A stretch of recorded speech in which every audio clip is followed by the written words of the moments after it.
Labour कोडको PAN card implement गरिरहेको विषयमा चाहिँ अहिले धेरैवटा यहाँनिर राजनीतिक दलहरूले पनि यो माथि टिका टिप्पणी गरिरहेको, तर तपाईँहरूले चाहिँ कसरी हेरिराख्नु भएको छ यो माथि? विशेष गरेर सर्वप्रथम त मेरो परिचय साझा गर्न चाहे है। इन्डियन गोर्खा जनशक्ति फ्रन्ट भातृ सङ्गठन हाम्रो हिल तराई डोज च्याबारी श्रमिक सङ्घको एउटा जिम्मेवारी व्यक्ति भएको नाताले सर्वप्रथम त जति पनि मजदुर मेरो सन्तानहरू छन् सम्पूर्णलाई स्वाभिमानी र सङ्ग्रामी अभिनन्दन टक्राउन चाहन्छु। विशेष तपाईँले जुन चाहिँ एउटा प्रश्न तेर्साउनुभयो है, यसको यो मैले भारतीय सङ्गठन इन्डियन गोर्खा जनशक्ति फ्रन्ट भारतीय सङ्गठनको पक्षबाट यसको आलोचना मैले गरेको होइन है, यो बुझ्नुपर्ने कुरो हो। हेर्नुहोस्, तपाईँको मजदुरहरूको एउटा अन्तर्राष्ट्रिय सङ्गठन छ जसलाई चाहिँ इन्टरनेसनल तपाईँको एउटा अर्गनाइजेसन हो, अन्तर्राष्ट्रिय ILO भन्छ त्यसलाई होइन। ILOले पनि यो जुन चाहिँ श्रम कानुन बनियो है, धेरैवटा तपाईँको केन्द्रमा रहेको जति श्रम कानुनहरू थियो लगभग 29 भन्दा बढी सेन्ट्रल लजहरू होइन, र राज्यमा 100 भन्दा बढी जुन प्रकारको श्रम कानुनहरू थियो यसलाई चाहिँ तोडमोड गरेर अथवा यो सम्पूर्ण कानुनहरूलाई समावेश गरेर 4टा कानुन 2019 देखि 2022 सम्म दुवैवटा तपाईँको हाउसमा है, राज्यसभा लोकसभा दुईवटा हाउसमा यो पारित गरेर एउटा ऐन बनिसकेको छ, एउटा राष्ट्रपतिको अनुमोदन प्राप्त गरेर यो ऐन बनिसकेको थियो। यद्यपि कुनै प्रकारको PIBमा हेऱ्यौँ है, लेबर मिनिस्टर डिपार्टमेन्टतिर हेऱ्यौँ, यसको औपचारिक घोषणा भएको थिएन। केही दिन अघि मात्र 21 नोभेम्बरको दिन हामीले सुन्न पायौँ है, विभिन्न पत्र पत्रिका अथवा यहाँका क्षेत्रीय जति पनि हाम्रा शीर्षस्थ नेतागणहरू हुन्छ उहाँहरूले पनि यसलाई स्वागत गरेको हामीले देख्यौँ है। विशेष हामी चाहन्छौँ लेबरहरूको सुधार हुनुपर्छ। श्रमहरूको जुन प्रकारको आजको दिनमा दयनीय अवस्था छ है, उहाँहरूमा जुन प्रकारले आज देशले उन्नति गरिरहेको छ, जुन प्रकारको प्रगतिको शिखरतिर अग्रसर भइरहेको छ, हामी चाहन्छौँ यो देश सँगसँगै श्रमिकहरू पनि उद्धार हुनुपर्छ, उहाँहरूको पनि अधिकार बाँच्नुपर्छ, हामी यही चाहन्छौँ। हेर्नुहोस्, 4टा कानुनहरू बनाए होइन, जसलाई कोड अफ वेजेस होइन, कोड अफ वेजेस भनियो, अर्को इन्डस्ट्रियल रिलेसनसिप भनियो, अर्को तपाईँको occupational safety health and working condition भनियो, र अर्को सोसल सिक्युरिटी भनियो। हामीलाई काहीँ पनि आपत्ति भएन, तर जब हामीले अलिकति अध्ययन गर्यौँ इन्डस्ट्रियल रिलेसन कोड, जसलाई चाहिँ साधारण शब्दमा भन्नुपर्दाखेरि तपाईँको औद्योगिक सम्बन्ध संहिता है, यसमा चाहिँ के छ भनेदेखिलाई जुन चाहिँ यो कोड बनायो IR code, industrial relation code अथवा तपाईँको औद्योगिक सम्बन्ध संहिता, यसमा विशेष गरेर 3टा केन्द्र तपाईँको कानुनहरू, श्रम कानुनहरू समावेश भएको हामी पाउँछौँ। त्यो के भनेदेखिलाई 1 नम्बर कुरो 1926 तपाईँको ट्रेड युनियन एक्ट 1926, र अर्को के कुरो समावेश गरेको छ भनेदेखिलाई इन्डस्ट्रियल इम्प्लोइमेन्ट स्ट्यान्डिङ अर्डर, जसलाई चाहिँ 1946मा एउटा एक्टमा परिणत गरेको थियो। त्यसको बादमा इन्डस्ट्रियल रिलेसनसिप, तपाईँ इन्डस्ट्रियल डिस्प्युट एक्ट 1947, यो 3टा कुरोहरूलाई समावेश गरेको एउटा कोड बनाइयो है।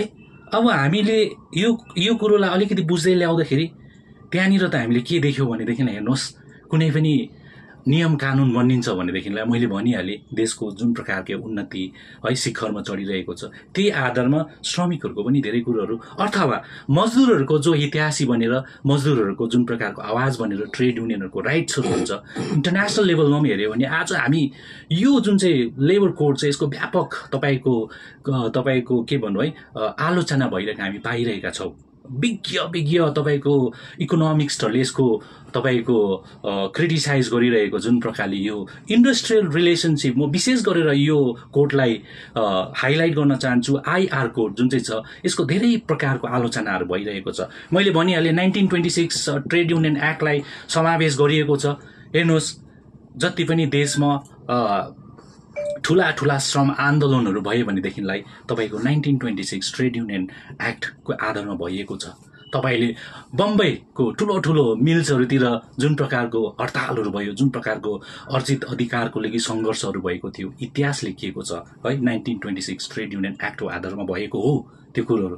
तर हेर्नुहोस् आजको दिन हामी के पाउँछौँ भनेदेखिलाई आइआर है, तपाईँको इन्डस्ट्रियल रिलेसन कोड जुन चाहिँ यो कुरोहरू हालेको छ, तिनवटा गरेर विशेष कुरो ट्रेड युनियनको तपाईँको जुन चाहिँ अधिकारहरू थियो 1926 को आधारमा कानुनी प्रावधानहरू थियो, त्यो प्रावधानहरूलाई ठ्याप्पै यहाँनिर निम्टाउने अथवा रिपेल गरिदिने कोसिसहरू यहाँनिर भएको छ। कोसिस मात्र नभएर यो आजको दिनमा कानुन भएको छ। हेर्नुहोस् पहिला के थियो भनेदेखिलाई अब श्रमिकको अधिकार भनेको के हो है? हडताल त श्रमिकको अधिकार हो नि त, स्ट्राइक गर्नु त्यो अधिकार हो श्रमिकहरूको, त्यो डरलाग्दो हतियार पनि हो। तर आजको दिनमा के भइरहेको छ भनेदेखिलाई 1926 ट्रेड युनियन एक्ट अन्तर्गत र यो जुन चाहिँ नयाँ कानुन बनिएको छ होइन, इन्डस्ट्रियल रिलेसन कोडको आधारमा 1926 ट्रेड युनियन एक्टलाई कस्तो प्रकारले सजाएको छ भनेदेखिलाई त्यो हाम्रो है प्रोटेस्ट गर्ने अधिकारहरू आज छिनिदिएको छ।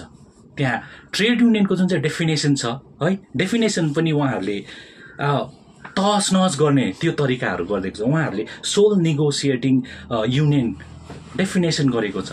अर्थात् म के भन्न चाहेको भनेदेखिलाई हेर्नुहोस् पहिला 1926 ट्रेड युनियन एक्टको आधारमा हेऱ्यो भने हामी रेजिस्टर्ड भएपछि है यो डेमोक्रेसी हो नि त होइन, लोकतन्त्र हो, कसैको पनि अधिकार हुने थियो नि त होइन ट्रेड युनियनको। तर यहाँनिर 51% यानि कि मेरो रिप्रेजेन्टेटिभ अथवा मेरो मेम्बर 51% छ भनेदेखिलाई मलाई सोल अथोरिटी, मेरोमा त्यो पावर आउँछ नेगोसिएसन गर्ने, अन्य युनियनहरूकोमा आउँदैन। यो स्पष्ट बुझ्नु, सोल नेगोसिएटिङ युनियन भनेपछि अब अन्य युनियनहरूको बातचित भएन। जसको ज्यादा 51% उहाँहरूले उल्लेख पनि गरिएको छ। 51% भन्नाले 500 छ भनेदेखिलाई तपाईँले हिसाब गरिहाल्नुहोस्, त्यो खालके अब प्रावधानहरू छ। भनेपछि अब दुईटा मालिक पक्ष, म्यानेजिङ पक्ष र है एकलकाट एउटा युनियन बस्यो भनेदेखिलाई होइन बादमा त्यहाँ त अवश्य नेक्ससहरू हुने कुरा भइहाल्यो, साँडबाटको कुराहरू भइहाल्यो होइन, यो कुरो छ। अन्त 51% भन्दा कम्ती छ भनेदेखिलाई त उहाँहरूले एउटा प्रावधान दिएको छ, काउन्सिल अफ युनियनको कुरा गरेको छ। बुझ्नुभयो त, काउन्सिल अफ युनियनको कुरा गर्नुभएको छ। मैले युनियनको डेफिनेसन खालि यहाँ तपाईँहरूलाई बताउँदैछु है। तर अब अधिकारको कुरा गरौँ, स्ट्राइकको अधिकारको कुरा गरौँ। आजको दिनमा नर्थ बेङ्गल क्षेत्रमा हामीले उद्योग हेऱ्यौँ भनेदेखिलाई यहाँ प्लान्टेसन सेक्टर हाम्रो इकोनोमिक ब्याकबोन पनि हो, एम्प्लोइमेन्ट जेनेरेट गर्ने एउटा ठुलो सेक्टर पनि हो होइन र, यो कसैले पनि नकार्नु सक्दैन। आजको दिनमा यो कानुन इम्प्लिमेन्ट रुल्सहरू बनिसकेर है फ्रेम भइसकेर यो लागू हुने कुरो हो नि त। आजको दिन हामी अलिकति सतर्क भएनौँ भने त यहाँ प्रोटेस्टको कुरा छ। अब हेर्नुहोस् भोलिको दिनमा यो कानुन लागू भयो भनेदेखिलाई होइन रुल्सहरू बनिएर ग्याजेट नोटिफिकेसन फ्याँक्यो भनेदेखिलाई मैले सानोभन्दा सानो आफ्नो श्रमिकहरूको अर्जित अधिकारको कुरा गर्न पर्दा पनि मैले 14 दिनको नोटिस दिनुपर्छ। यहाँनिर 14 दिनको मैले नोटिस दिएँ होइन, कुनै प्रकारको हलचल नभए, कुनै प्रकारको अथोरिटीले इन्टरभेन नगरे 60 दिन मैले पर्खिनुपर्छ। 60 डेज, 14 दिन नोटिस पिरियड, 60 दिन मैले फेरि अनदर 60 दिन मैले पर्खिनु पर्यो होइन। अब यो टाइमको जुन चाहिँ अब हामीलाई समयमा जुन चाहिँ प्रकारको उहाँहरूले बाँड्ने कोसिस गरेको छ नि, भनेपछि यहाँ त स्पष्ट देखियो नि त। अब यो जुन चाहिँ ल बनियो होइन, यो एन्टी वर्कर्स छ कि प्रो एम्प्लोयर छ, यो कुराहरू तपाईँहरूसँगै म छोडेर जान चाहन्छु है। 60 दिनको भित्रमा है कसैले पनि अथोरिटीले हस्तक्षेप गरेमा हामीले प्रोटेस्ट गर्न पाउँदैनौँ। स्पष्टसँगले लेखेको छ त्यहाँनिर। कन्सिलिएसनमा हुँदाखेरि, तपाईँको ट्रिब्युनल प्रोसिडिङमा हुँदाखेरि हामीले आवाज उठाउन पाउँदैनौँ। बुझ्नुभयो त? भनेपछि यहाँनिर ट्रेड युनियनको अधिकार मारेन त? यहाँ त ट्रेड युनियनको अधिकार मारिदियो त। अन्त यो कुरोहरू छ। हेर्नुहोस् पहिला यो कानुन 1926 ट्रेड युनियन एक्टमा पनि लागू थियो भनेदेखिलाई एसेन्सियल सर्भिसेसहरूमा मात्र लागू थियो। जुन प्रकारको हामीलाई पानीको खाँचो हुन्छ, इलेक्ट्रिसिटीको खाँचो हुन्छ, दबाईहरूको खाँचो हुन्छ, त्यो कुरोमा लागू थियो यो चिज। आज यो नयाँ कानुनमा त यो समग्र सबैमा लागू छ। अब यो कुरोहरू हामीले बुझ्नुपर्ने कुरोहरू। र अर्को घातक कुरो हेर्नुहोस्, यो मैले कतिवटा कुरो भन्दाखेरि लामो भएर जान्छ, तर मैले निष्कर्षमा यसको सारांश खालि आज तपाईँहरूलाई म यहाँ बताउन उपस्थित भएको छु। हेर्नुहोस् यहाँनिर घातक चिज यो हाम्रो टी गार्डन बेल्ट हो होइन। प्लान्टेसन सेक्टरमा तपाईँको इन्टेन्स लेबर पावर चाहिन्छ होइन। यो कुरोहरू म के भन्न चाहन्छु भनेदेखिलाई हेर्नुहोस्, यहाँनिर तपाईँको के उल्लेख गरेको छ भनेदेखिलाई तपाईँको कन्ट्र्याक्चुअल बेसिसमा कामहरू होइन ल्याउने, यसलाई चाहिँ के टर्म दिएको छ भन्नुहोस् त, fixed term employment. Fixed term employment सुन्दा राम्रो सुन्छ, राम्रो सुन्दैन? फिक्स्ड टर्म एम्प्लोइमेन्ट र पर्मानेन्ट एम्प्लोइमेन्टमा फरक छ होइन। बुझ्ने मान्छेहरूले यो कुरोमा यसको गहिराई बुझ्नुपर्छ। फिक्स्ड टर्म एम्प्लोइमेन्ट भन्नाले के बुझिन्छ? सर्टन टाइम फ्रेमको लागि। सर्टन टाइम फ्रेम भनेपछि 10 वर्ष हुनुपर्छ, 15 वर्ष हुनुपर्छ, 20 वर्ष हुनुपर्छ, 2 वर्ष पनि हुनसक्छ त्यो होइन। तर पर्मानेन्ट एम्प्लोइज भनेको त अर्कै कुरा आयो नि त। यहाँ त अन्त यो कानुनले त तपाईँको फिक्स्ड टर्म एम्प्लोइमेन्टको कुराहरू गरिरहेको छ। र अर्को घातक चिज म के भन्न चाहन्छु भनेदेखिलाई यो जुन चाहिँ इन्डस्ट्रियल रिलेसन कोड छ होइन, संहिता बनाइयो 2019मा, यसको ड्राफ्ट बनिएको थियो भनेदेखिलाई 2022सम्म 2टा हाउसमा यो पारित भएको थियो होइन। यसमा अर्को घातक चिज के भनेको छ भने ले अफको कुरा गरेको छ। ले अफ भनेको के हो? ले अफ भनेको अस्थायी रूपमा बन्द गर्नु हो। अस्थायी रूपमा क्लोजर भनेको होइन, अस्थायी रूपमा बन्द गर्नु भनेको हो। यहाँ त अस्थायी रूपमा बन्द गर्न सकिन्छ भन्ने कुराहरू गरेको छ। प्लान्टेसन सेक्टरमा लिन टाइम, तपाईँको यो विन्टर सेक्सन हुन्छ नि, लिन टाइम प्रडक्सन हुँदैन। अन्त उहाँहरूलाई चाहिँ एउटा लिभरेज दिएको जस्तो भयो त होइन। उहाँहरूले त यसको एडभान्टेज उठाउनु सक्छ त, हो कि होइन? ल भने चाहिँ यो सोचनीय विषयहरू हो। हामीले गहन छ यहाँको जतिजनाले पनि स्वागत गरेको छ नि, यो त एकदमै हिस्टोरिक अरे होइन, एकदमै राम्रो नीति ल्यायो अरे, कानुन ल्यायो अरे। उहाँहरूलाई सायद यो कुराहरू याद छैन। ले अफको कुरा छ। ले अफ भनेको अस्थायी रूपमा बन्द गर्नु हो। पाइन्छ, ले अफ गर्नु पाइन्छ भनेको छ। अर्को कुरो छ रिट्रेचमेन्ट। रिट्रेचमेन्ट भनेको बुझ्नुहुन्छ त? रिट्रेचमेन्ट भनेको मैले कुनै पनि अर्गनाइजेसनमा काम गर्दैछु, यदि मैले काम गर्दैछु, ध्यानपूर्वक काम गर्दैछु, मन लगनले काम गर्दैछु, तर पनि मलाई निकाल्नु सक्छ, मैले मिसबिहेभ गरेको छुइनँ, मलाई रिट्रेच गर्नु सक्छ। यो प्रावधानहरू पनि त्यहाँ छ। यो घातक हो कि होइन? यो घातक हो। किन नबुझेको यो कुरोहरू? स्वागत गर्दैछ, बडा त्यति लामो लेख्दैछ, तपाईँले त यसको मूल होइन। आज देखिरहनु भएको छ त देशमा के भइरहेको छ त? आदिवासीको जग्गाहरू, जङ्गलहरू जहाँ चाहिँ जुन चाहिँ एरिया चाहिँ 6 सेड्युलले प्रोटेक्ट गरेको छ, उद्योगपतिहरूलाई दिइरहेको छ। अन्त यहाँ लिभरेजको कुरोहरू छ। मैले त यो नियम जुन चाहिँ लस छ नि, जुन चाहिँ यो लसमा त मैले के देखेँ भन्नुहोस् त, मैले त यसमा एन्टी वर्कर्स देखेको छु, एन्टी वर्कर्स प्रो एम्प्लोयर देखेको छु।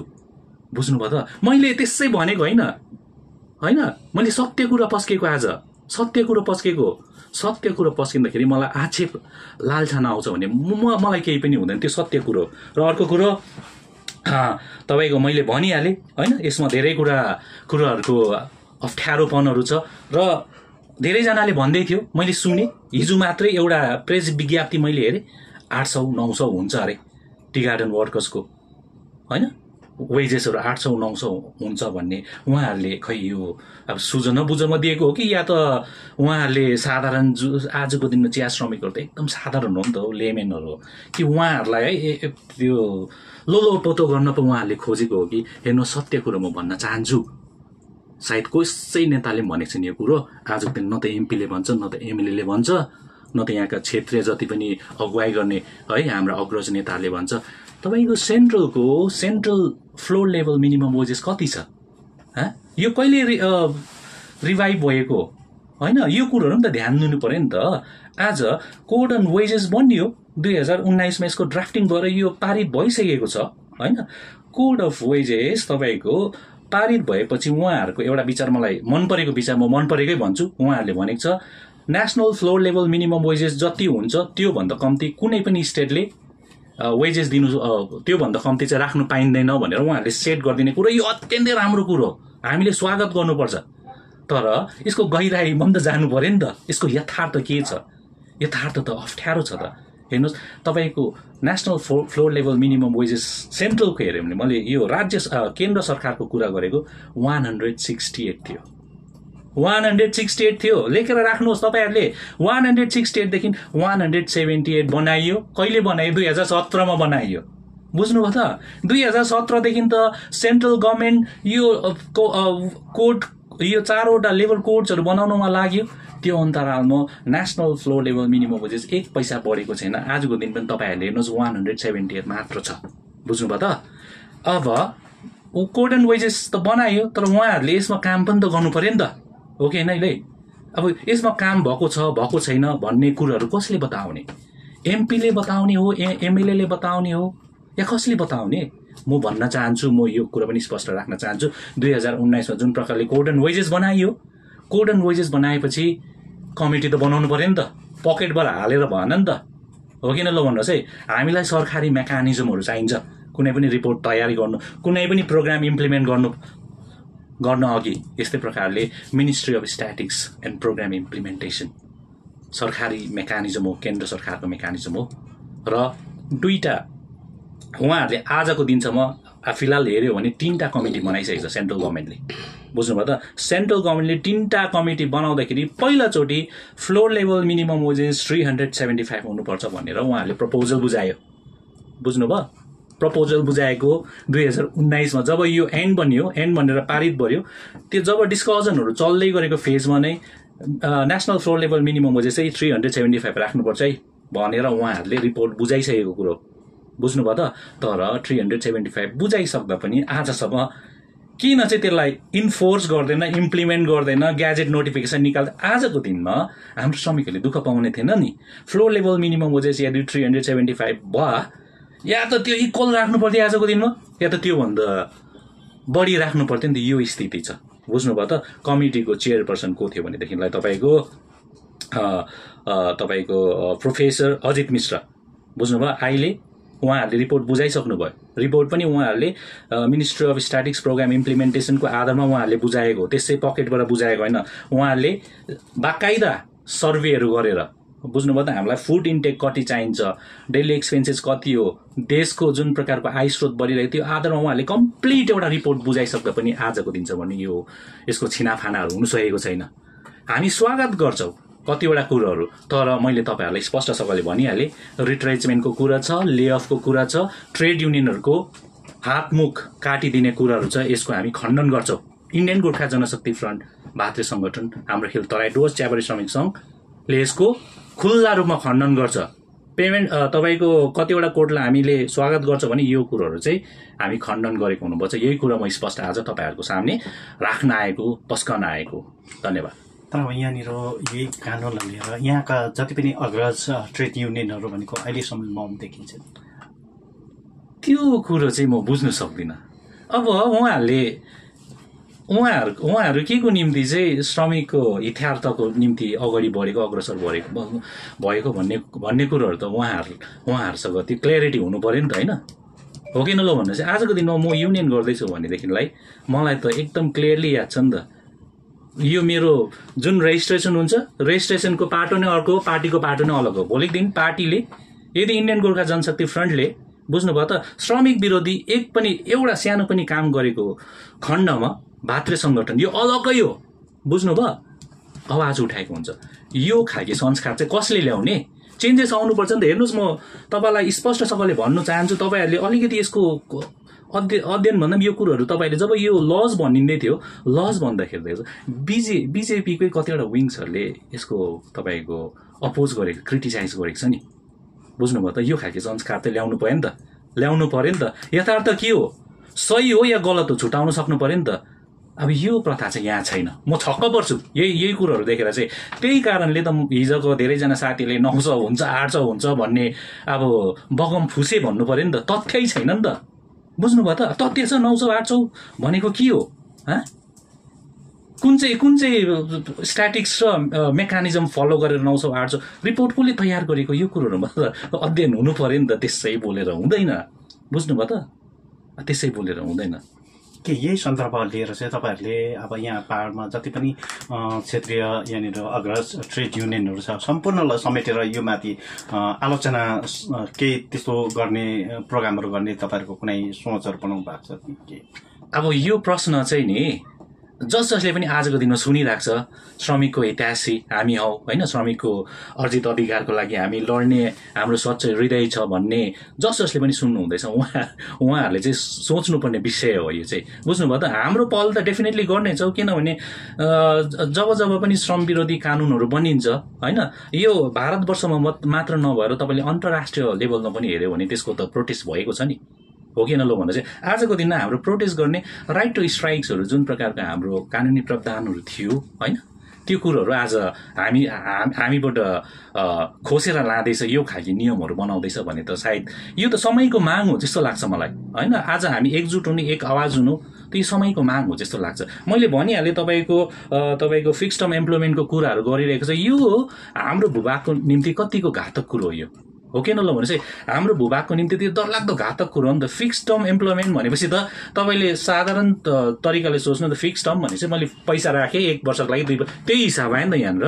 फिक्स टर्म एम्प्लोइमेन्ट कन्ट्र्याक्चुअल बेसिसमा ल्याउँदैछ भने त भोलिको दिनमा त हाम्रो सोसियल फेब्रिकको कुरा गर्न चाहन्छु। सोसियल फेब्रिक त ताना तपाईँको लथालिङ्गै भयो। हेर्नुहोस्, म अचम्म लाग्छ भने एउटा प्रसङ्ग म सानो जोड्न चाहन्छु। त्यो के भनेदेखि कुरुक्षेत्रको युद्धमा है तपाईँको एउटा त्यहाँनिर क्यारेक्टर थियो होइन, अभिमन्यु भन्छ नि, त्यो चक्रव्यूहमा फस्यो नि, एकैपल्ट मर्यो उहाँ, चक्रव्यूहमा फस्यो मर्यो, उहाँले वीरगति प्राप्त गर्यो। आजको दिन है हामी महाभारत हेर्दाखेरि उहाँको नाम उच्च, तर हाम्रो कमाने श्रमिक आमा मजदुरहरू त घरिघरि मरिरहन्छ। चक्रव्यूह चाहिँ कस्तो भन्दाखेरि यही प्रकारको चक्रव्यूह तपाईँले देख्नु भएन, सरकार र तपाईँको पुँजीवादहरू मिलेर त्यो हामीलाई याद हुँदैन, त्यो यस्तो डरलाग्दो चक्रव्यूह उहाँहरूले बुन्छ कि। अन्त हामी घरिघरि बुझ्नुभयो 1840देखि हामी आजसम्म होइन मरिरहेका छौँ प्रत्येक दिन। बुझ्नुभयो, यो प्रकारको अवस्था छ। इन्डियन गोर्खा जनशक्ति फ्रन्टका भारतीय सङ्गठनले अब फर्दर चाहिँ के, अब मैले चाहिँ के सोचेँ, मलाई यो जुन चाहिँ नियमहरू थियो होइन, चारवटा लेबर कोड्सहरू बनिएको मलाई याद थियो, तर यो 21 नोभेम्बर 2000 केही दिन अघि मात्र यसको अनाउन्समेन्ट, यो त घोषणा खालि भएको हो नि त होइन, घोषणा हुन्छ भनेर मलाई याद थिएन। पहाडमा तपाईँको 1948 मिनिमम वेजेस एक्ट अन्तर्गत है एउटा 2015मा कमिटी गठन गरिएको थियो, जसलाई चाहिँ मिनिमम वेजेस एडभाइजरी कमिटी भनेर नाम दिएको थियो होइन। यो मैले घरिघरि भनिरहेको कुरो हो मिडिया मार्फत। आजको दिनसम्म हामीले हेऱ्यौँ भने 20औं मिटिङहरू भइसकेको थियो है। मेरो चाहिँ अब हामीले चाहिँ के सोचेका थियौँ भनेदेखिलाई चाहिँ हामीले एउटा आरटिआई गरेका थियौँ। मैले 2 दिन अगाडि मात्र एउटा आरटिआई गरेँ, केही दिन अघि मात्र मैले एउटा आरटिआई गरेको थिएँ। त्यसमा चाहिँ याद हुँदैन यहाँनिर प्रपोजल कस्तो खालके गयो होइन, त्यो मिटिङमा के भयो कसो भयो भने यो सार्वजनिकै हुँदैन र कुनै पनि अनलाइन प्लेटफर्मतिर त्यसको दस्तावेजहरू पाइँदैन। बुझ्नुभयो त? मैले आरटिआई गरेको थिएँ, तर अब यो 4वटा लेबर कोड्स बनेपछि त यसको औचित्य रहेन नि त, हो कि न? लो भने 1948 मिनिमम वेजेस एक्ट त अब हराएर गयो, हो कि न? लो भन्दा चाहिँ यो कुरोहरू छ होइन। फर्दर चाहिँ अब तपाईँहरूले के सोच्नु भएको? फर्दर हामी आह्वान गर्न चाहन्छौँ है, आफ्नो अधिकारबारे जागरुक हुनुपर्छ। जुन प्रकारको पुँजीवाद र तपाईँको सरकारहरू मिलेर संविरोधी कानुनहरू बनाइरहेको छ है, अब चाहिँ हामी एकीकृत हुनु, एउटा आवाज हुनु। सायद म यो पनि आजको दिनमा भन्न चाहन्छु, हेर्नुहोस्, यसको विरोध चाहिँ सायद दार्जिलिङमा मात्र नभएर भारतवर्ष नै हुन्छ। केही समय लाग्ला, तपाईँहरूले देख्नुहुनेछ। तपाईँहरूले नेसनल न्युजतिर पनि यसको विरोध भएको चाहिँ तपाईँले डेफिनेटली देख्नुहुन्छ। सुन्नुहोस् न, एउटा प्रश्न